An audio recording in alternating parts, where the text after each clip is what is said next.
used to look at me like I was sick. Like something in my head didn't wire right. World's not ending, Levi. Can't live scared forever. You're wasting your life digging holes in the dirt. Maybe I was. While they were arguing online about politics and celebrities, I was watching supply lines collapse. While they were buying bigger TVs, I was counting calories and water filters. While world leaders smiled for cameras, they were quietly choking each other over oil, land, lithium. Things you can't print more of. They didn't call it a war at first.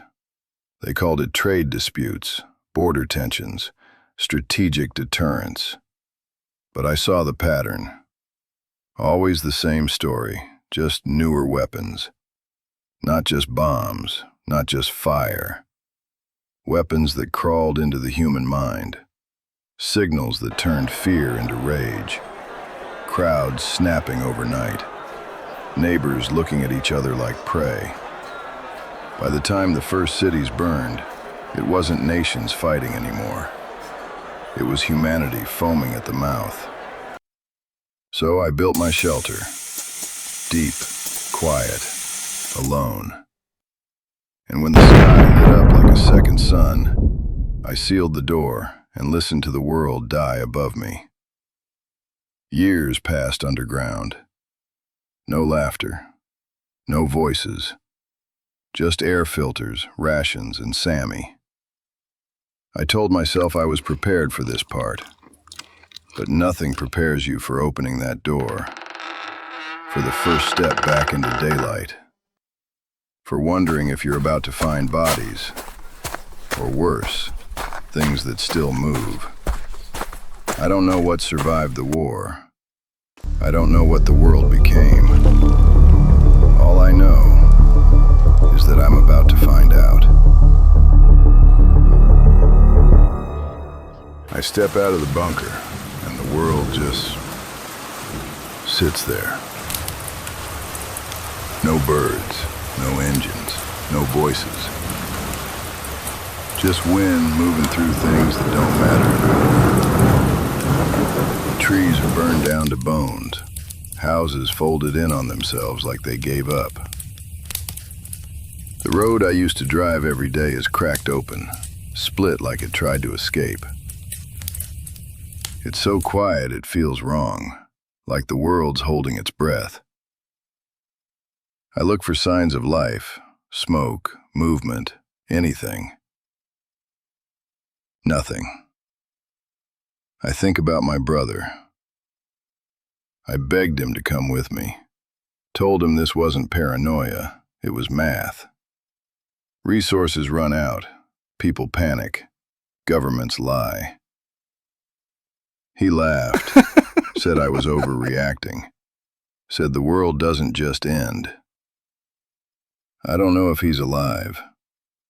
Some days, I think I hope he isn't. Because surviving this empty, broken thing, sometimes feels worse than dying when it was fast. I stand there a long time, let the silence press in. Then instinct kicks in. I'm not built to quit, never was. I was a Marine, and quitting isn't something I do. I rack the rifle. The sound is loud in the quiet. Final. I whistle once. Sammy looks back at me, ears up, waiting. Go on, I tell him. See what's left. And just like that, we move.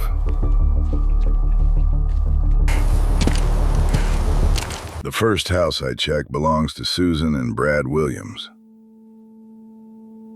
I knew them. Good people. Kept to themselves. Prepared, but not like me. The door is already open. The smell hits before I step inside. Rot. Old. Wrong. The living room's torn apart. Drawers dumped. Cushions sliced open. Every cabinet stripped clean. This wasn't panic.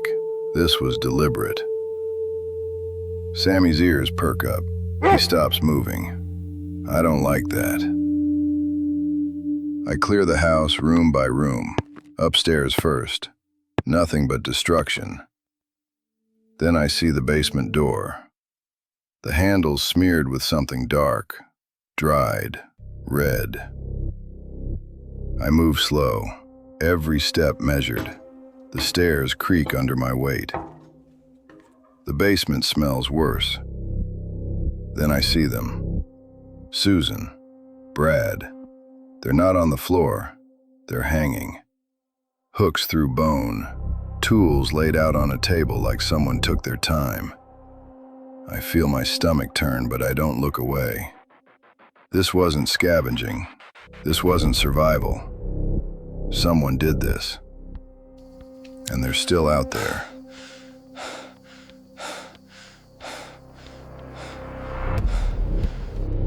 Sammy freezes. Then he growls. Low, steady. It's coming from the crawl space. Wood scraping. Something shifting where it shouldn't. I bring the rifle up and widen my stance. Training takes over. I move slow, heel to toe. No wasted motion. The sound stops. That's worse. I reach the crawl space door. Old plywood, loose hinge. I pull it open, and something explodes out of me. I fire without thinking. The body hits the floor hard. It's a possum, still twitching. My heart's pounding, but my hands don't shake. I exhale. Beggars can't be choosers. This'll be dinner tonight. Sammy looks at me like that's really what we're doing. Yeah, buddy. This is how it's gotta be now. I'm halfway through cleaning the possum when I hear it. Upstairs, a slow creak. Not the house settling, not the wind. A footstep. Sammy stiffens. His head snaps toward the stairs. I stop moving. We listen. Something shifts again. Soft, careful. Someone's trying not to be heard. I ease the knife down and bring the rifle back up. If it's a scavenger, they already know this house is stripped. If it's something else, I don't finish the thought. I motion for Sammy to stay. He doesn't like it, but he listens. I move for the stairs, slow, quiet. Every step feels louder than the last. Whatever's up there, it knows we're not alone anymore. I clear the top of the stairs and slice the corner. Nothing. That's wrong. The hallway's too clean. No dust disturbed. No airflow. Someone's been standing still. I pivot. She's there. Close enough to smell her. Scab skin. Old scars. Rot in her breath. Eyes too wide. Wrong. We lock eyes. She smiles. "Hey, mister," she says. "What you doing in my house?" "I didn't invite you in. You trespassing?" I keep my voice flat. No harm meant. "I'm leaving. Just passing through. Looking for supplies. Checking on old friends." She laughs. Ugly, wet. "You mean them old folks that used to stay here?" She steps closer. "They weren't too useful," she says, "but they made a fine damn meal." That's my confirmation. I shift my weight, right foot back, blade hand loose, gun side clear. "Look," I say, "I don't want trouble." She whistles. 3 men peel out of the dark. Cleaver, axe, empty hands. Excited, sloppy. "You ain't going nowhere," one of them says. "We've been starving." I look at his knees. "Been longer since you ran." Thunder hits the stairs. Sammy. He slams into the first man, teeth locking into throat and shoulder. Cartilage tears. The scream dies wet. I step inside the cleaver swing, machete up, down. His hand comes off clean, bone white, tendons snapping. I kick him into the wall. The axe comes down wild. I draw. One shot. His forehead caves in. Sammy's still working the first one. No noise, just violence. I put 2 rounds into what's left of his face. Silence. The woman's shaking now. "I'm sorry," she says. "We was just joking." I walk toward her. "Uh-huh." I shoot her in the face. I whistle. Sammy comes back to me, covered in blood. Good boy. I wipe my blade on my pants. Damn.